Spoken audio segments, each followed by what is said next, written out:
see here we have these two terms, and this means that we need to use DHCP. Now the PC1 should try to take IPv6 address from the DHCP. This is so important to configuring these two flag to 1. And now if you want, you can find the new RA here, and in the new RA we expect to see M flag and O flag as 1. As you can see, M flag and O flag as 1. Now the PC1 can send the DHCP discovery message. Let me to show you here the DHCP solicit message, not discovery, DHCPv6.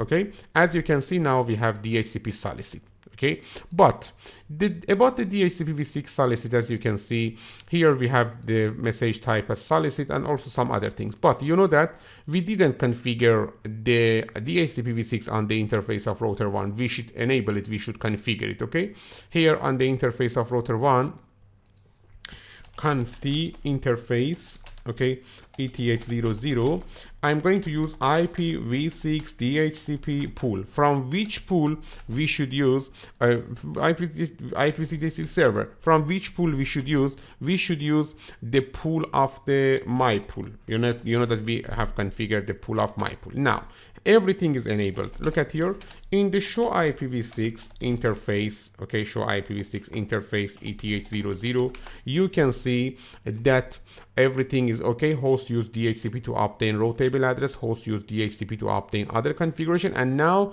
we have this IPv6 address on this interface. Means now this is the DHCPv6 for example interface. Also in the show IPv6 for example DHCP pool, as you can see we have similar information. Show IPv6 DHCP binding. Until now we didn't assign any IPv6 address. Now we can try from the computer. For example in PC1, let me to show you, this is the PC1. I'm going to show you what is happening now. Again, we can disable this interface. Okay, and after that I'm going to enable this interface, and we expect to see the yes, solicit, advertise, request, and reply. If you want to see the overall process, let me to remove the filter here. Let me to stop the process. Look at here first. I'm going to show you what is happened in the order of the happening.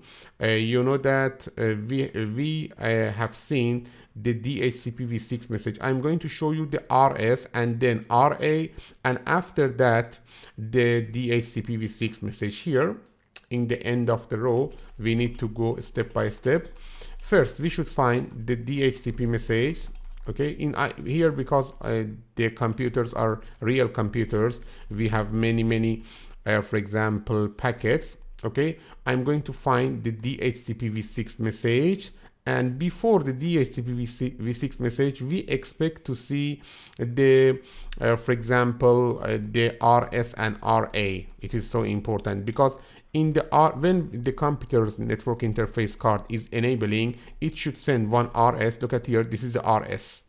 This is the RS that we are sending, and after that in the RA we have this order. You should take your IP address from the IPv6 address, and also you should take your for example other information from the DHCP. This is so easy, so important. And after that, now the computer should send its DHCP solicit message, DHCPv6 solicit, and then we are receiving DHCPv6 advertise. DHCPv6 solicit is sending to the multicast IPv6 address of the old DHCP servers, DHCPv6 servers, but the answer, the DHCP advertise, should be answered to the link local address of the computer. Actually, this is not broadcast, this is the unicast, but to the link local address.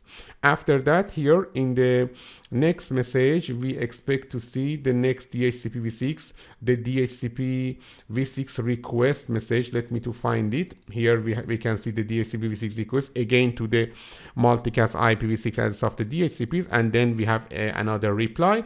And now the computer has its IPv6 address. Let me to show you in the detail. You can see that yes, 2001 DB811. As you can see here, we have one interface ID from the center of the pool, not from the first of start of the pool.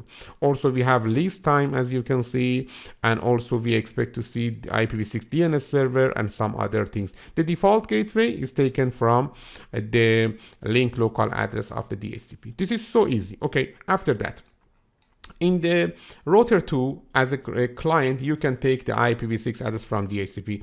This is beyond the scope of our class, but I'm going to show you what is happening. This is the router 2 CLI. Let me to show you.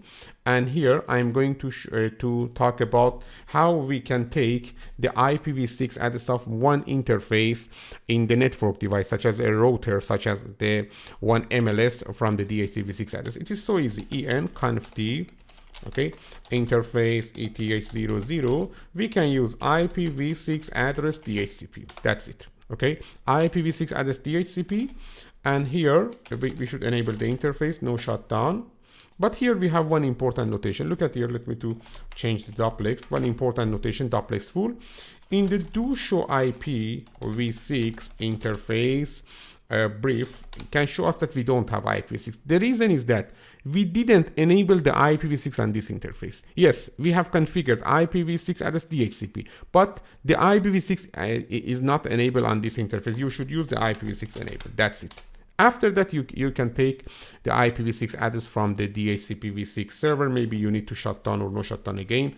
Do show, yes, now we have the IPv6 address. It is so easy. And also here in the show IPv6 interface, for example, show IPv6 DHCP, then interface, then ETH00, you can see that we have this information from the DHCP, such as the DNS server, such as the domain name, and some other things. Also, in the router itself, this is in the router 1, show IPv6 DHCP pool or DHCP binding can show us that which IP address we have assigned the IPv6 address to this client. This is a client, and also here we have some information. The detail is not important for our class, but this IPv6 address now leads to which system. Also, another important thing is the show IPv6 DHCP pool can show us that now we have 2 active clients, okay, and this means that everything is working good.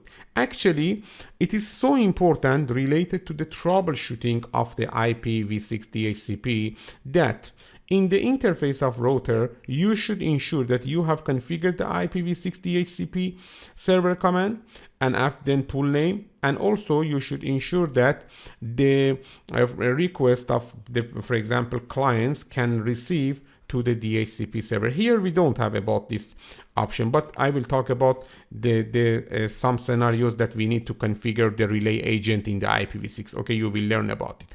But until now, we have learned about the DHCPv6 main message, because we have some other message. I will talk about them. But after that, now we know about the stateful DHCPv6. Stateful DHCPv6 equal to DHCPv4. We are giving all of the addressing and information with the DHCP to the systems, and also we are recording the state of the systems, of the computers, of the host in the DHCP server. But you know that one difference exists here. In the IPv4 DHCP, we should assign the all of IP address to the systems, and after that we should give them the default gateway IPv4 address. But in the IPv6, the default gateway in all cases of dynamic methods should be received from the, for example, RA message. And also, until now, we have learned about the M flag and O flag. Look at here. We know about the stateful DHCP now, how we can configure it on one router, and M flag and O flag. The next part of the dynamic method is the stateless DHCP. Let me first talk about the stateless DHCP. After that, I'm going to talk about some of the other message of the DHCPv6. About the stateless DHCP, we can say this is a method in a combination of the stateless address auto configuration and also a stateful DHCP, means combination of stateless address auto configuration plus DHCP. Let me to explain it. You know that when we are using the stateless address auto configuration, actually we are taking the IPv6 address, okay, or we are making the IPv6 address from the RA prefix with the EOI64 or the random method, and also we are taking the link local address of the default gateway. Actually, we have only the IPv6 address, prefix length, and also the default gateway IPv6 DHCPv6 address, but we don't know about the